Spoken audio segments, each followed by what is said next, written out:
안녕하세요, 이스모입니다. 오늘은 구형 맥북 에어 회생 방안에 대해서 한번 말씀드려 보도록 하겠습니다. 이 맥북 에어 같은 경우에는 제가 굉장히 오랫동안 사용하고 있는 맥북이고요. 2013년형 맥북 에어입니다. 메모리가 4기가에 SSD가 128기가예요. 지금으로 보면은 굉장히 저스펙이죠. 그런데 이 맥북 에어 자체는 지금도 사용이 가능합니다. 그런데 문제가 하나가 있어요. 요게 너무 오래되다 보니까 애플에서 지원을 끊어버렸습니다. 지원이 끊긴 지가 꽤 됐어요, 사실. 이게 맥OS가 좋은 점이기도 하고 별로인 점이기도 하는데 버전 업데이트를 매년 합니다. 맥OS가 윈도우였으면은 윈도우는 지금 11이잖아요. 윈도우는 아마 윈도우 한 37? 이 정도까지 나왔을 거예요. 매년 올라가. 물론 윈도우도 업데이트를 하죠. 근데 이런 식으로 업데이트를 하진 않죠. 맥OS는 아예 버전이 올라가는 방식이고 윈도우는 뭐 22H1, 23H2 뭐 이런 방식으로 올라가잖아요.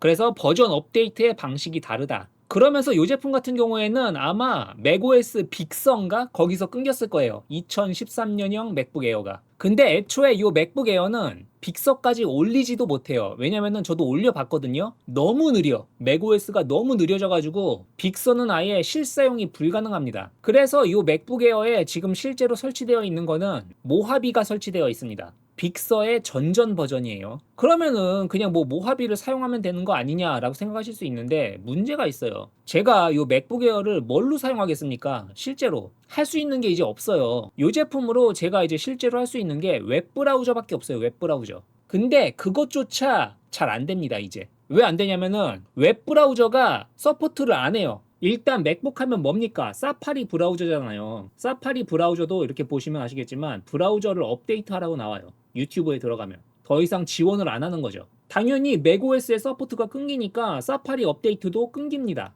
그럼 구글 크롬을 사용하면 되는 거 아니냐? 이거 보세요. 구글 크롬도 더 이상 사용자의 운영체제를 지원하지 않는다고 나와요. 그러니까 구글 크롬도 사용 불가입니다. 물론 사용할 수 있는 방법이 하나 있어요. 추가 서포트를 해주는 파이어폭스 브라우저가 있습니다. 요거를 설치하시면 사용이 가능합니다. 근데 진짜로 요거 말고는 할 수 있는 게 없어요. 그래서 저는 이 상태가 좀 싫은 거예요. 그리고 이 ESR도 무한정 지원해주는 게 아닙니다. 이것도 끊길 수가 있어요. 그럼 여기서 선택할 수 있는 방법이 몇 가지가 있어요. 하나는 강제로 맥OS를 업데이트를 해줄 수가 있습니다. 구형 맥북에도 최신 OS를 설치할 수 있게 여러 가지 툴들이 있어요. 그러면은 설치가 가능은 하죠. 근데 문제는 뭐다? 얘의 성능이 너무 떨어진다. 빅서도 버벅이는데 여기다가 최신 맥OS를 깔면은 더 버벅이겠죠. 또 하나는 방금 보여드린 대로 그냥 모하비 사용하면서 이 파이어폭스 브라우저 사용해가지고 그냥 인터넷만 간간히 한다. 이것도 하나의 방법이죠. 근데 여기서 또 하나의 방법이 있다. 그게 뭐냐? 바로 리눅스를 설치하는 겁니다. 그러면은 어떤 리눅스를 설치해 줄 거냐? 리눅스에도 종류가 굉장히 많아요. 몇 가지 이제 후보가 있는데 가장 유력한 게 우분투죠.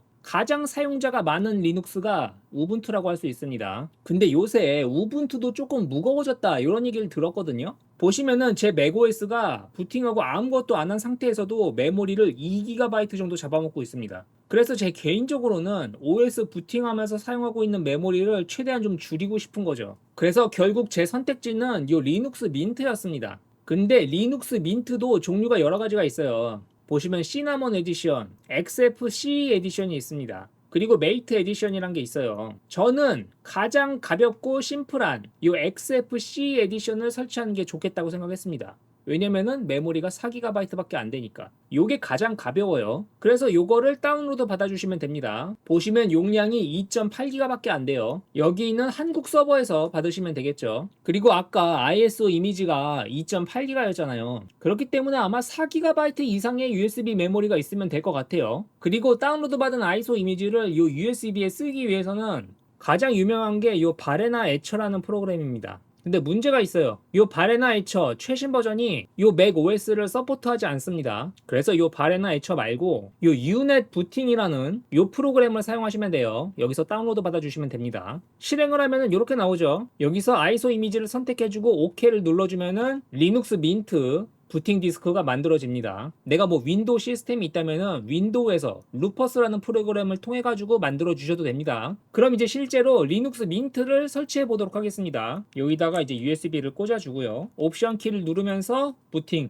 해주면 이렇게 EFI 부트라고 하는 이런 게 나오죠. 얘를 선택해 줍니다. 예, 부팅이 되면은 이런 메뉴가 나오는데 일단은 가장 위에 있는 스타트 리눅스 민트 요거를 골라주시면 됩니다. 그러면은 일단 설치를 하지 않고 요 USB 드라이브에 있는 내용을 읽어가지고 자동으로 리눅스 민트가 기동을 해요. 그러면 이렇게 리눅스 민트가 기동을 했어요. 이 상태는 아직 리눅스가 설치가 되지 않은 상태입니다. 여기서 맛보기로 사용해 보실 수가 있어요. 맥 OS 같은 것도 지워지지 않은 상태예요. 그리고 여기 바탕화면에 있는 인스톨 리눅스 민트 얘를 눌러야지 실제로 설치가 되는 겁니다. 저는 바로 이거를 설치를 해줄게요. 그럼 이렇게 창이 나오고 언어를 설정해 줄 수 있어요. 한국어도 당연히 있습니다. 한국어를 고르고 계속. 그리고 키보드 레이아웃도 선택해 준 다음에 계속. 멀티미디어 코덱도 체크해 준 다음에 계속. 그리고 여기 있는 디스크를 지우고 리눅스 민트 설치 이거를 골라주시면 돼요. 그러면은 맥OS가 날아가겠죠? 내가 살고 있는 지역 이것도 설정해 주시고요. 그 다음에 이제 여기다가 개인정보 입력을 해주시면 됩니다. 그럼 이렇게 설치가 진행이 되죠. 이렇게 이제 설치가 끝났다고 나오죠. 그럼 이제 USB 드라이브는 빼주고요. 다시 시작을 해주도록 하겠습니다.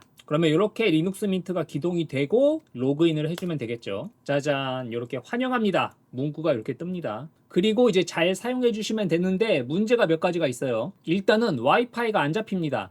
이 와이파이를 잡아주셔야 돼요. 그래서 와이파이 드라이버는 이런 스마트폰 USB 테더링을 이용해 주시면 돼요. 시스템에 드라이버 매니저가 있죠. 그러면 이렇게 드라이버를 찾고 있습니다 라고 나옵니다. 보시면 이렇게 브로드컴 드라이버가 나왔죠. 얘를 선택하고 바뀐 내용 적용 요거를 눌러주면 됩니다. 예, 이렇게 설치하고 나면은 다시 시작해 주라고 하죠. 다시 시작해 주겠습니다. 테더링도 빼고요. 와이파이만 잡히면 뭐 사실상 나머지는 끝난 거죠. 이렇게 와이파이 메뉴가 떴죠. 예, 와이파이도 잘 연결됐고요. 이거 보시면 아시겠지만 메모리 사용량이 23%밖에 안 돼요. 아까 맥북일 때는 맥OS를 기동하자마자 2.3기가인가 먹었죠. 얘는 900메가밖에 안 먹어요, 메모리를. 그러니까 기본적으로 뭐 웹서핑을 하던 어떤 작업을 하건 훨씬 원활하게 작업이 가능하겠죠. 그리고 짜잘한 세팅을 좀 해줍시다. 그래서 오늘은 이렇게 죽어가는 맥북 에어 살리기를 한번 시도해봤습니다. 리눅스라고 하면은 뭔가 조금 어려운 이미지가 있는데 내가 컴퓨터를 좀 안다 하시는 분들은 굉장히 간단하게 설치가 가능합니다. 내가 컴퓨터를 잘 모른다 하시는 분들은 굳이 뭐 시도를 안 하셔도 되고요. 내가 조금이라도 쾌적하게 구형 노트북을 한번 사용해보고 싶다 하시는 분들은 도전을 한번 해보시면 좋을 것 같습니다.